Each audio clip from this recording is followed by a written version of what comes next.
네, 하나님의 말씀 역대하 13장 1절에서 3절 말씀 함께 보겠습니다. 역대하 13장 1절에서 3절의 말씀입니다.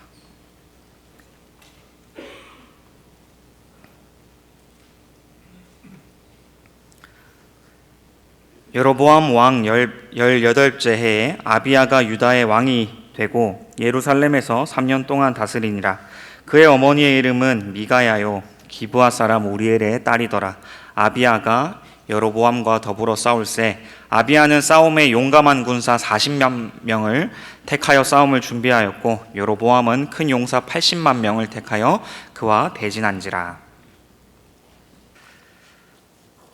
오늘 본문에 나오는 그 역대하 13장의 이야기는 그 아비야라는 왕의 이야기입니다. 유다의 남유다 두 번째 왕입니다. 유다의 초대 왕은 르호보암이고 솔로몬의 이제 아들이죠. 그 르호보암의 아들이 아비야인데 역대하 13장에서는 이제 아비야 이야기가 기록이 되어져 있습니다.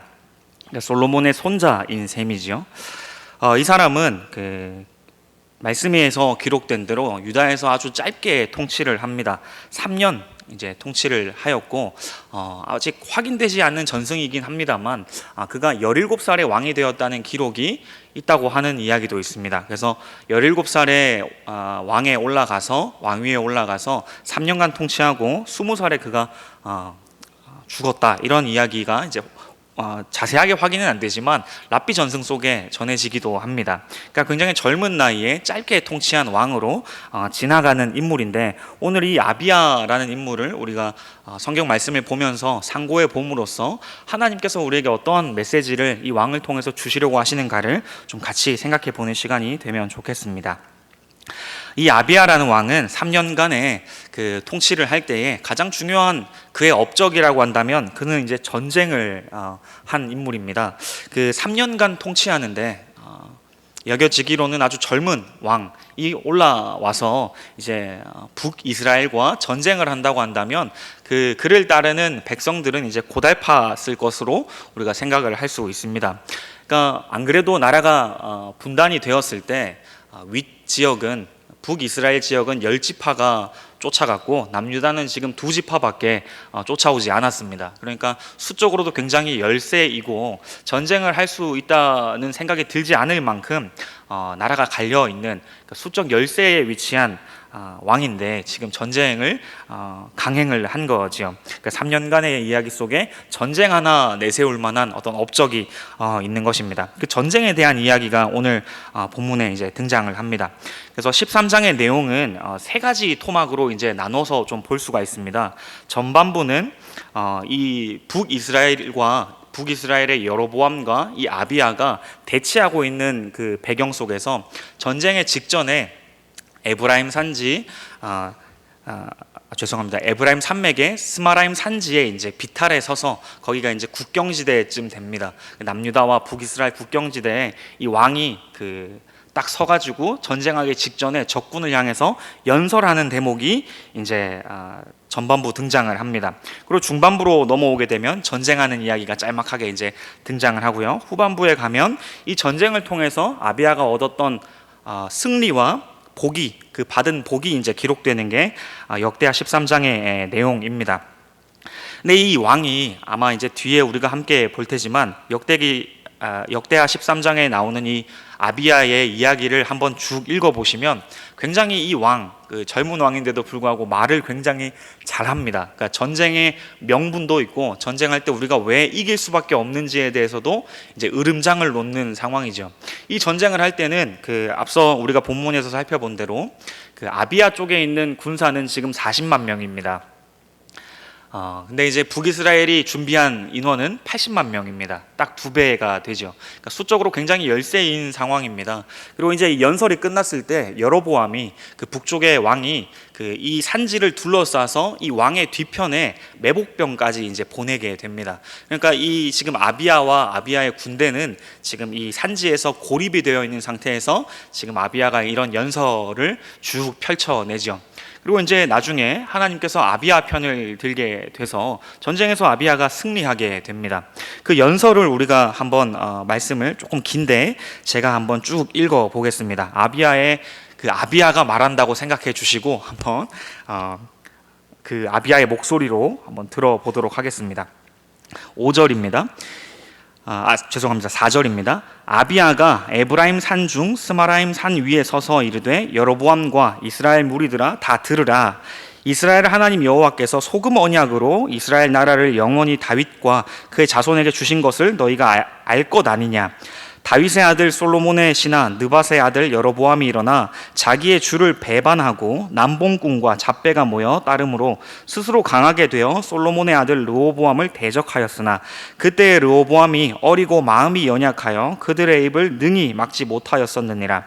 이제 너희가 또 다윗 자손의 손으로 다스리는 여호와의 나라를 대적하려 하는도다. 너희는 큰 무리요 또 여로보암이 너희를 위하여 신으로 만든 금 송아지들이 너희와 함께 있도다.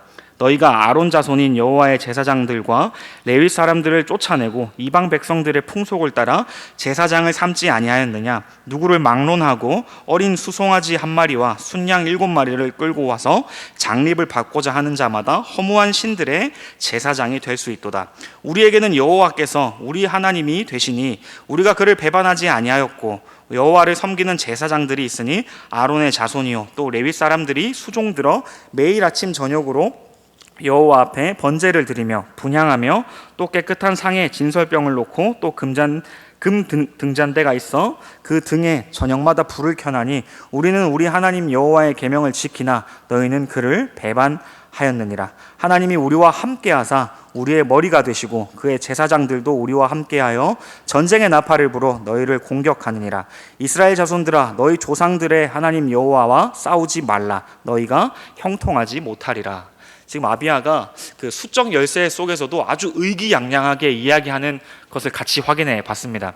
아주 의기양양하죠. 그러니까 전쟁의 명분도 우리한테 다 있다. 너희는 그 남봉꾼과 잡배들이 모인 불법 국가이다. 그래서 우리가 너희를 정벌함은 옳다. 지금 이 이야기를 하는 겁니다. 더 나아가서 너희에게는 우리 민족이 그간 그렇게 싫어했던 각종 우상, 금송아지가 있지 않느냐.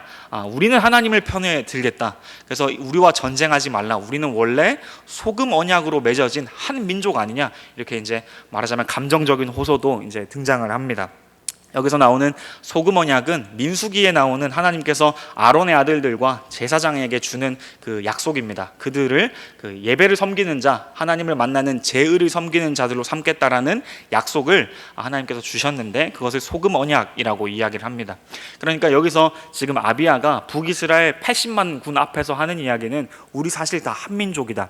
그러니까 말하자면 일로 넘어와야 된다. 우리가 적개이고 솔로몬의 우리가 적개 혈통이다. 다윗의 적개 혈통이니까 너희가 넘어와야 된다라고 이제 이야기를 하죠. 그래서 여로보암이 뒤에 얘기를 보면 앞서 말씀드린 대로 이제 매복병들까지 배치를 해서 전쟁을 이제 시작하게 됩니다. 제사장이 이제 나팔을 뿌 불게 되고 전쟁을 했을 때 놀랍게도 하나님께서 아비야 편을 들어 주십니다.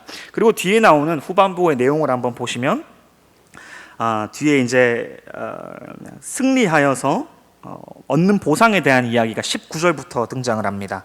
아비야가 여로보암을 쫓아가서 그의 성읍들을 빼앗았으니 곧 베델과 그 동네들과 여사나와 그 동네들과 에브론과 그 동네들이라 하면서 뒤에 나오고 20절에 아비야 때에 여로보암이 다시 강성하지 못하고 여호와의 치심을 입어 죽었고 하면서 이제 뒤에 나오는 이야기들은 그 아비야가 하나님께 복을 받은, 그러니까 이 그림을 보면 굉장히 이제 아비야라는 왕은, 유다의 왕은 이 40만의 대군을 가지고 수적 열세에 있었지만 하나님께 굉장히 열심을 다했던, 우리가 하나님 편이다, 우리는 하나님께 못해드리는 것이 없다, 우리는 하나님을 정말 잘 섬긴다, 그렇지만 너희는 아니다, 그러니 이 전쟁에서 우리가 이길 수밖에 없다라고 했던 그의 연설을 하나님께서 말하자면 손을 들어 주십니다. 그래서 전쟁에서 승리하고 복을 얻게 되는 이제 결말을 맞이하게 되죠. 이 아비야가 이야기한 이 긴 연설문을 제가 조금 요약해서 한번 보자면, 첫째로 우리는 여호와 언약을 따르는 한 민족이다. 두 번째, 너희는 적개 혈통인 르호보암을 배신했다. 언약 백성으로부터 너희가 이탈하였다. 그다음 세 번째로, 너희에게는 적법한 제사장들이 있지 아니하고 누구든지 자기가 제사장으로 장립을 받고자 한다면 누구든지 와서 제물을 바치고, 그러니까 뇌물을 바치고 제사장이 될 수 있다. 그렇지만 우리는 하나님께서 명하신 제사장과 레위인들이 있다. 물론 이제 르호보암 때 이 사람들이 윗지방에서 내려오게 됩니다. 우상 숭배가 성행하는 것을 보고 북이스라엘로 쫓아갔던 레위 지파가 이제 남유다로 내려오게 되는 사건이 르호보암 때 있었죠. 그래서 아비야가 그 자부심이 있는 겁니다. 우리에게는 하나님의 율법이 있고 그것을 행하게 만들어줄 수 있는 어떤 종교적인 장치들이 우리나라엔 다 있다, 이 이야기를 하죠. 그리고 너희가 배반한 너희는 시정잡배가 돼버렸다, 이렇게 이제 모욕적인 이야기도 이제 하게 되죠. 그리고 마지막으로 이 부분이 굉장히 중요한 아비야의 포인트인데, 우리는 하나님의 명령을 지켰고 율례를 귀하게 여겼고 지켰으니까 하나님이 우리와 함께 하신다. 하나님이 우리와 함께 하신다. 그러나 너희는 배반하였으니 이 전쟁에서 너희가 우리를 이길 수 없다. 그러니까 우리랑 싸우지 말라라고 이야기를 하는 거죠. 그러니까 아비야가 이야기하는 이 대목, 우리는 지켰고 너희는 지키지 못했던 하나님의 율법을 우리는 귀하게 생각해서 지켰고 너희는 지키지 못했기 때문에 이 전쟁에서 우리가 무조건 이기게 된다라고 이제 이야기를 하는 대목입니다. 그러니까 그가 말한 하나님이 우리의 편이다라는 말을 좀 곰곰이 오늘 생각을 해봐야겠습니다.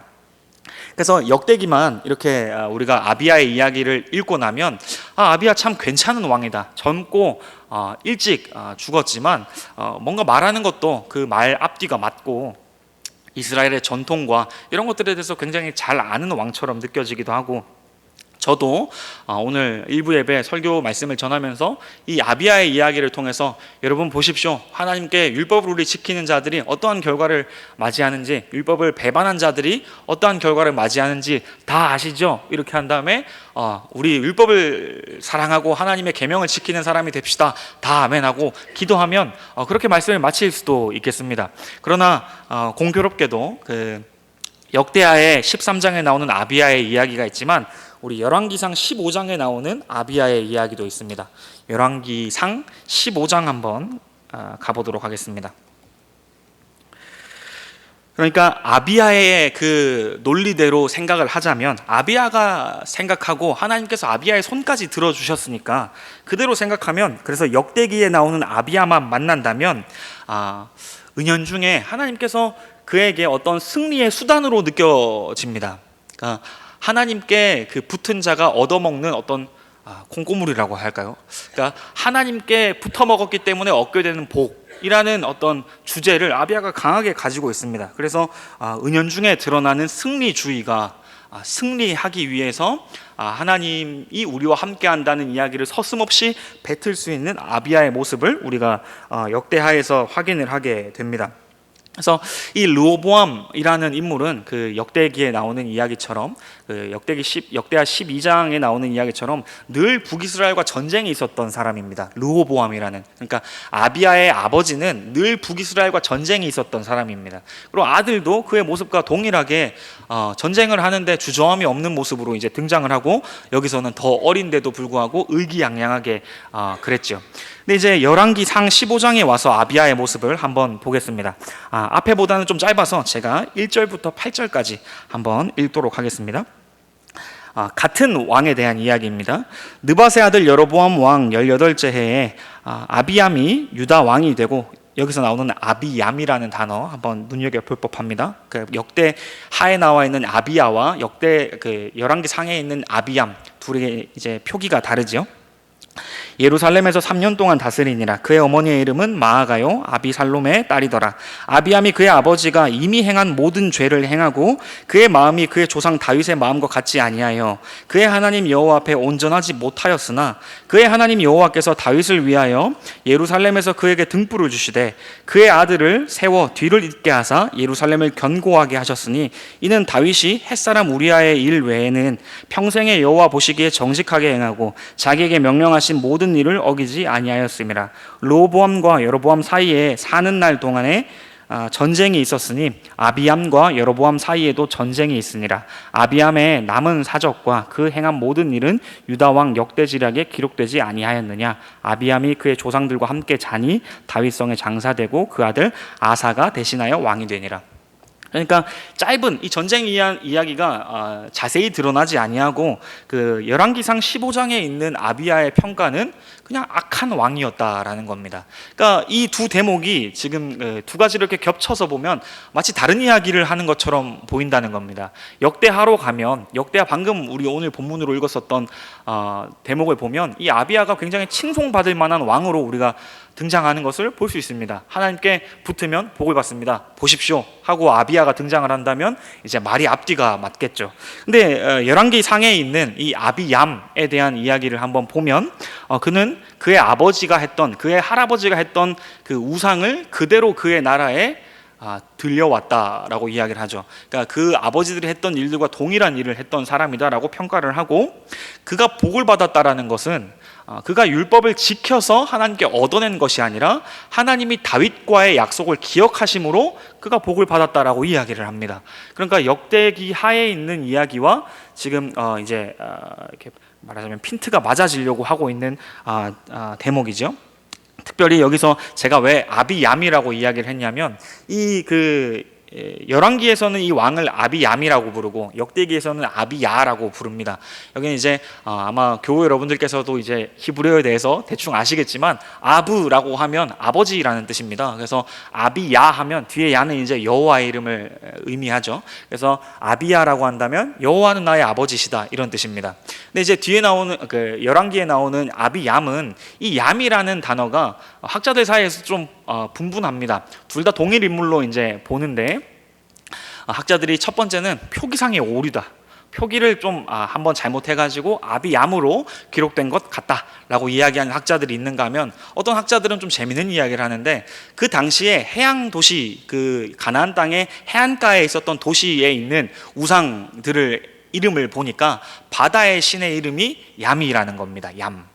그래서 아비얌이라고 한다면 이 열왕기의 저자는 지금 이 아비야를 의도적으로 나의 아버지는 얌이다라고 쓴 거죠. 그러니까 하나의 어떤 해악이라고 할까요? 아마 이 열왕기의 저자는 그의 이름이 아비야라는 것을 알고 있었을 것입니다. 근데 의도적으로 지금 아비얌이라고 쓴 거죠.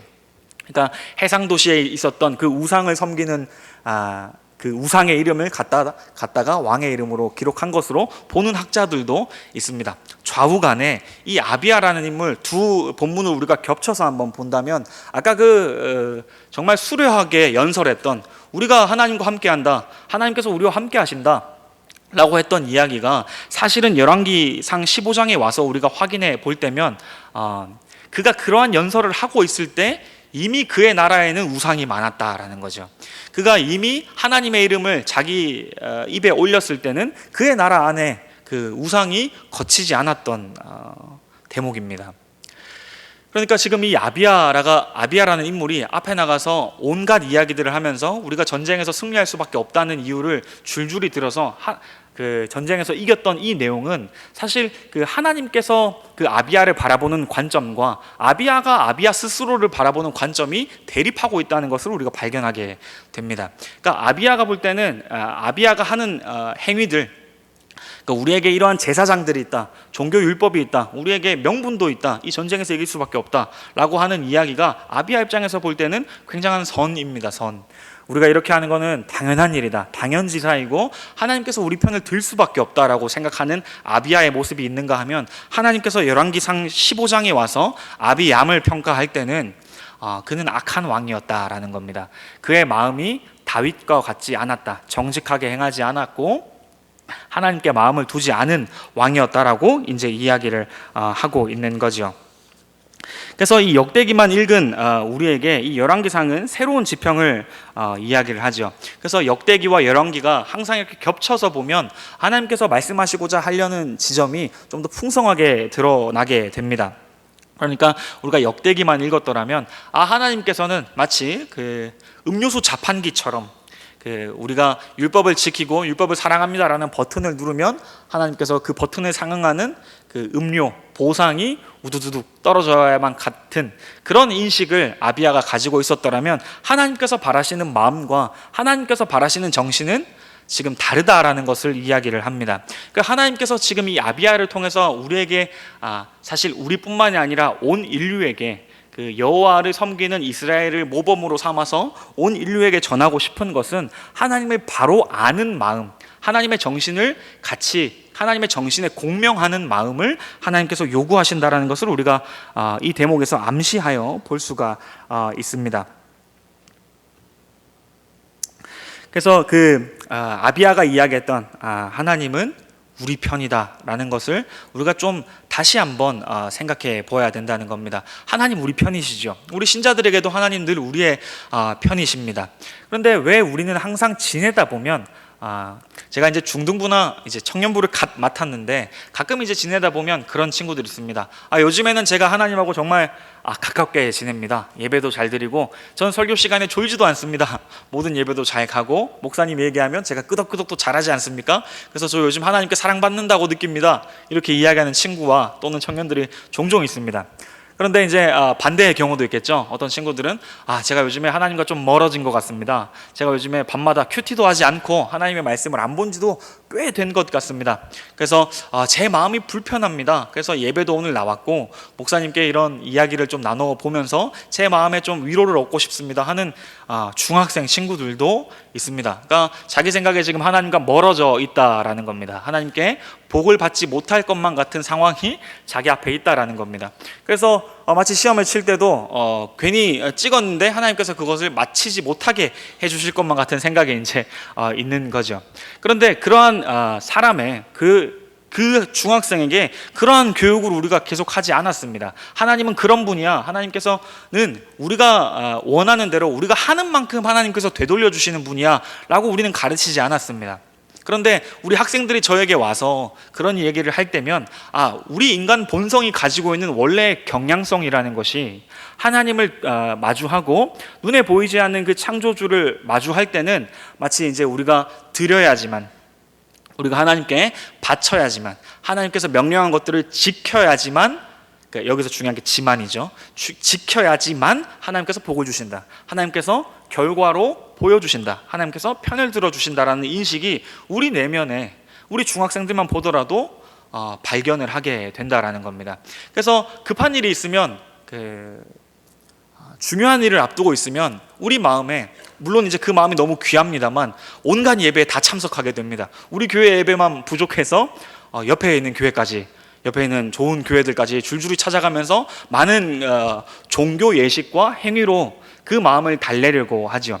그것을 폄훼하거나 비판할 마음은 전혀 없습니다. 정말 귀한 마음이고 하나님을 찾는 귀한 마음이지만 동시에 우리 마음 안에 하나님을 아는 지식이 약간은, 조금은 어긋나 있다는 것도 우리가 생각을 하고 있어야 됩니다. 그러니까 그때 우리가 그럼 예배 드리지 맙시다, 그냥 마음 편하게 있읍시다가 아니라 하나님께서 바라시는 건 늘 애통하는 마음입니다. 현실을 붙들고 눈물을 흘리는 마음을 하나님께서 바라시지 않습니까?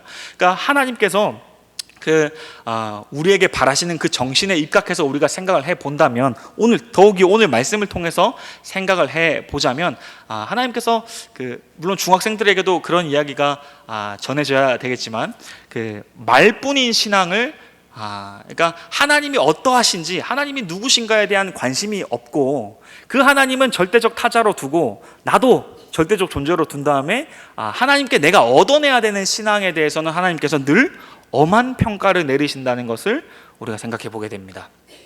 그러니까 여기에 있는 이 전쟁에서 승리하고 마치 하나님이 손을 들어줘서 모든 걸 보상해 준 것만 같은 이 역대하의 이야기를 우리가 보지만은 열왕기상과 함께 우리가 겹쳐서 볼 때는 하나님께서 진정으로 원하시는 것은 단지 하나님을 수단으로 삼은 승리가 아니라는 것도 우리가 같이 생각해 보게 됩니다. 그러니까 아비함이 이야기했던 하나님이 우리와 함께한다 라고 자신 있게 이야기할 수 있었던 것은, 아비야에게 있어서는 우리가 비유컨대 하나님께 알맞은 동전을 넣었다는 겁니다. 그에 상응하는, 하나님께서 우리에게 보상할 수밖에 없는 그러한 동전들과 우리의 노력과 정성을 하나님께 드렸다라는 겁니다. 그러니까 하나님이 여기서 응답하시지 않는다면 하나님의 하나님 되심이 무너질 것이라는 게 아비야의 연설에 들어가 있는 거죠. 그러니까 하나님께서 왜 북이스라엘에게 긍휼을 베풀지 않아야 되는지 지금 아비야가 이야기를 하는 겁니다. 우리는 지켰고 너희는 지키지 못했기 때문에 우리는 긍휼을 받을 만한 자격이 있고 은혜를 받아야 되고 너희는 그걸 받지 않아야 된다 라고 이제 이야기를 하는 거죠. 그래서 하나님께서 그 손을 들어줍니다. 근데 이제 그 손을 들어주시는 그 아비야에게 복을 주시는 하나님의 심정을 우리가 열왕기상 15장에서 보게 되는 겁니다. 그에게 왜 복이 임했다고요? 아비야에게 하나님께서 왜 하나님의 수단으로 삼고 자신의 삶에서 승리를 그렇게 갈망했던 자의 손을 왜 들어주셨다고요? 15장에 나오는 이야기대로 4절에 나오는 겁니다. 그의 하나님, 열왕기상 15장 4절에 그의 하나님 여호와께서 다윗을 위하여 예루살렘에서 그에게 등불을 주시되 그의 아들을 세워 뒤를 잇게 하사 예루살렘을 견고하게 하셨으니, 그러니까 하나님께서는 앞서 말씀드린 대로 다윗에게 한 자신과의 언약을, 다윗과 맺은 그 언약, 그 인류를 대표할 만한 왕과 맺은 언약을 하나님께서 신실하게 이행하시고 그 인간 편에서의 조건이 틀어지더라도 그 언약을 파기하시지 않기 때문에 이 아비야라고 불리는 이 악한 왕의 행실에도 불구하고 그가 복을 받는 것입니다. 그러니까 사실 아비야가 이야기해야 되는 지점은 아비야가 어떤 인물이어야 하냐면 그 하나님이 우리와 함께 하신다 라는 이야기가, 하나님이 우리와 함께 하신다, 그러니까 우리랑 싸우지 말라 라는 이야기가 반은 맞고 반은 틀렸습니다. 그러니까 하나님이 우리와 함께 하시지만 하나님이 너희와도 함께 하신다. 하나님이 우리와 함께 하심에 대한 이유는, 하나님께서 그렇게 하시는 이유는 우리가 잘나서가 아니다.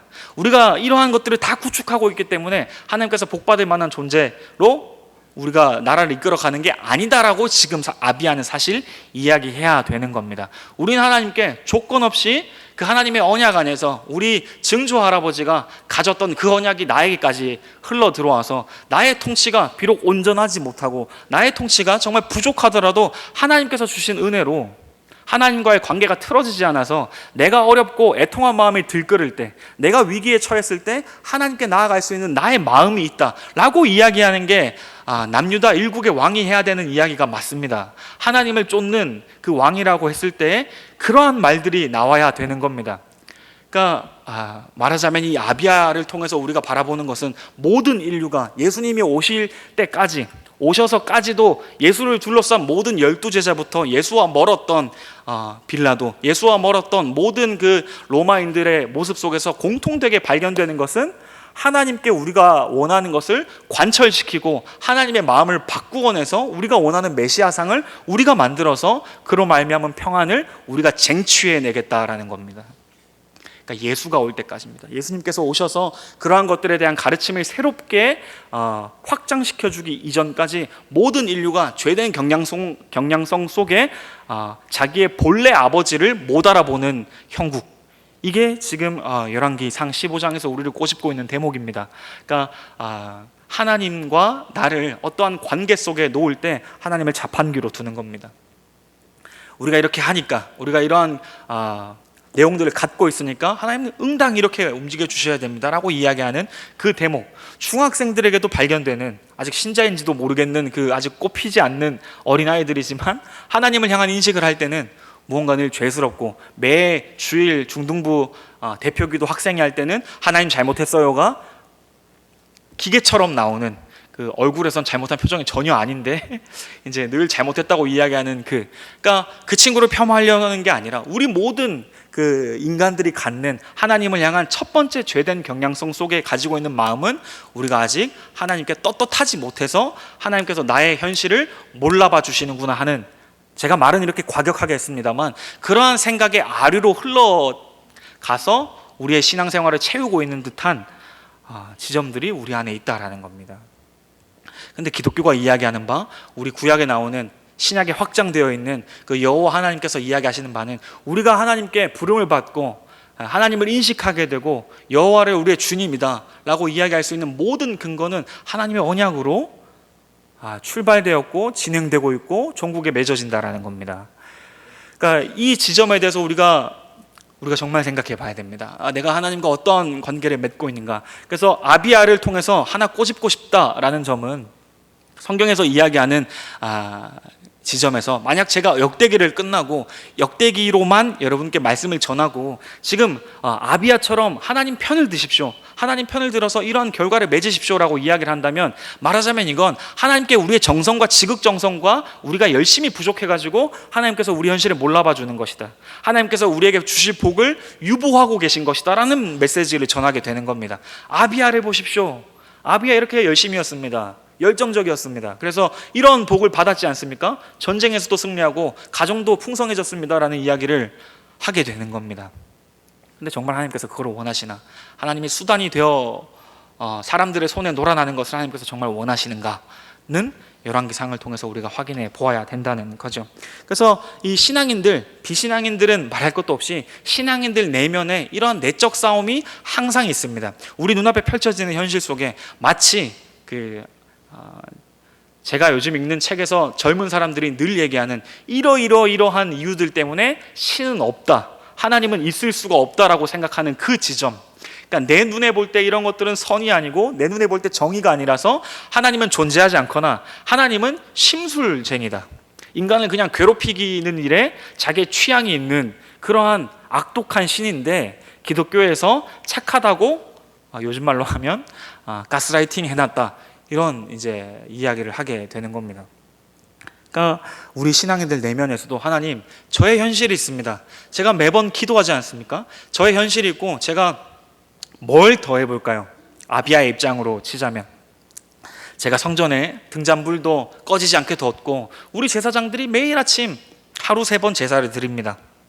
우리 가족들도 모두 다 예배에 나오는데 열심이고 하나님께 우리가 정말 비나이다의 마음으로, 하나님께 우리가 못할 것 없는 마음으로 나와 있습니다. 하나님 우리에게 긍휼을 베풀어 주십시오. 정말 지당하고 맞습니다. 그렇게 나가야 됩니다. 모든 인류가 그러한 마음으로 하나님께 나아가야 되지만 정말 그 마음 속에 우리가 어떠한 생각을 가지고 있는지는 이제 이 두 가지 말씀으로 우리가 겹쳐서 우리 안에 내적 씨름이 있다는 것도 우리가 같이 생각해 봐야 됩니다.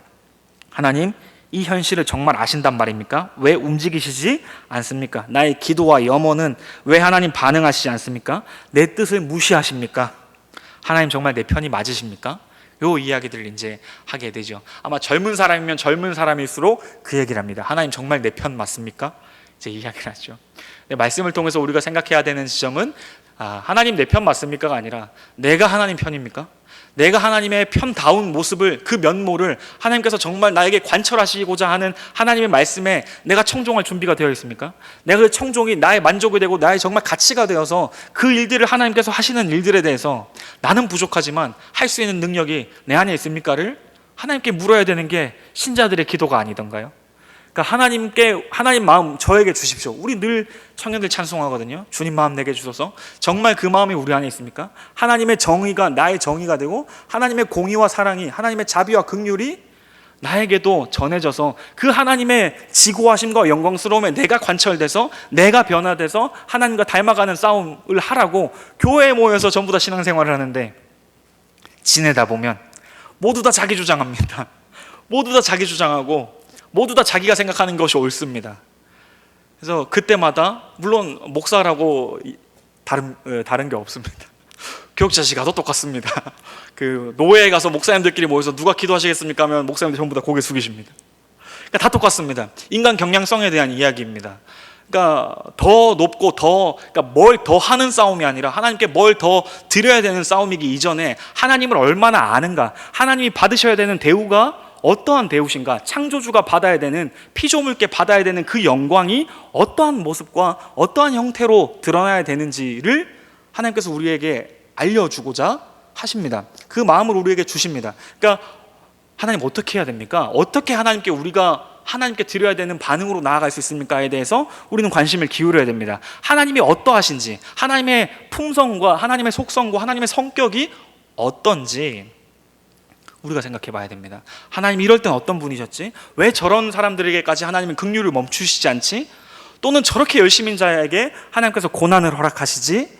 이런 것들은 성경을 통해서 하나님의 정의와 선이 어떤 것인지 우리의 시선을 맞출 때인 것입니다. 그렇지 않고서는 늘 아비야입니다. 늘 아비야입니다. 그러니까 의기양양한, 3년간 다스렸던 자기 안에 있었던 그 자기 국가 안에 있었던 우상이 즐비한데도 불구하고 하나님이 우리와 함께 하신다고 이야기할 수 있었던 그 떳떳함으로 나갔던 오만한 왕, 남유다의 두 번째 왕 아비야입니다. 그렇지 않고선 우리는 다 아비야입니다. 그렇지 않고선 예수께 그 아들들을 데리고 나갔던 어미의 마음입니다. 주의 나라가 설 때 좌편에 우편에 국무총리 되게 하시고 장관 되게 하소서. 그러니까 예수님께서 그러시죠. 너가 지금 무엇을 말하는지 너는 알지 못하는도다. 그러나 그때에 정말 내가 그들을 그 자리로 인도할 것이라. 이렇게 얘기하시죠. 그러니까 하나님께서 그 인간의 갈망을 아십니다. 어떠한 곤핍과 궁핍과 결핍이 우리 안에 있어서 저렇게 발버둥치고 있는지, 바닥에 엎어져서 으앙하고 우는 애기처럼, 그건 나의 불문입니다. 남녀노소입니다. 기도할 땐 다 그렇지 않습니까? 기도할 때, 개인 기도할 때 누가 하나님께 무슨 왕좌에 나가듯이 다 격식 차려서 영적인 정장을 다 입고 하나님께 이렇게 나갑니까? 그런 거 없지 않습니까? 무한하신 하나님 앞엔 모두 다 아기와 같이, 하나님 이거 들어주십시오, 내 이렇게 힘든 거 아시지 않습니까? 이런 얘기로 나갑니다. 그러니까 하나님의 마음이 우리에게 오셔서 우리를 관철시키지 않는 이상, 하나님, 내가 하나님께 순종하고자 하는 마음이 내가 원하는 대로 다 해보니까 그것이 나에게 만족이 되지 않습니다에 대한 그 시간 속에 이루어지는 일련의 일들을 통하여서 하나님만이 나의 정말 그 나의 가치이시고 행복이시고 목적이시 되어주시다는 것을 고백하는 그 기도의 자리로 하나님께서 우리를 이끌어 나가시는 것입니다. 그래서 그렇지 않고서는 늘 아비하다라는 것을 우리가 생각해 봐야 됩니다. 그러니까 내가 하나님 편에 선 싸움, 내가 어떻게 하는지, 그 하나님께 받은 은혜에 대한 생각을 함과 동시에 나에게 자격이 없음에도 불구하고 내가 어떻게 하나님 편을 들면서 살아갈 수 있는가를 우리 마음에 새겨야 되는 것입니다. 그래서 그러한 고민이, 하나님 편의 선자됨에 대한 고민이 단지 더하는 싸움이 아니라 하나님을 얼마나 더 알아가는가, 하나님께서 어떠한 대우를 받으셔야 되는가에 대한 고민이 오늘 하루 저와 여러분을 괴롭혔으면 좋겠습니다. 그래서 그 괴로움이 더 나아가서 우리의 기쁨이 되는 주일을 맞이해 주시기를 축원해 드립니다. 기도하겠습니다. 하나님 아버지, 하나님께서는 하나님의 하나님 되심을 우리에게 밝히시고 알려주시는 일에 주저함이 없으셨습니다. 과거의 역사를 볼 때 하나님께서 늘 우리와 소통하여 주셨고, 하나님이 어떠한 품성을 지니시는지 우리에게 모범적으로 늘 보여주셨습니다. 하나님의 그 약속이 파기된 적 한 번 없고 늘 신실하다, 우리가 찬송할 수 있는 주체가 되어주심에 주님 참 감사합니다. 그 주님의 모습을 본받아서 하나님의 자녀답게 산다는 것이 어떤 것인지 고민하여 괴로운 오늘 하루를 보내게 하여 주시고, 그 괴로움 속에 하나님의 신자, 하나님을 믿는 자가 된다는 것에 대한 기쁨이 충만한 하루 되도록 주께서 인도하여 주시옵소서. 예수님의 이름으로 기도드립니다. 아멘.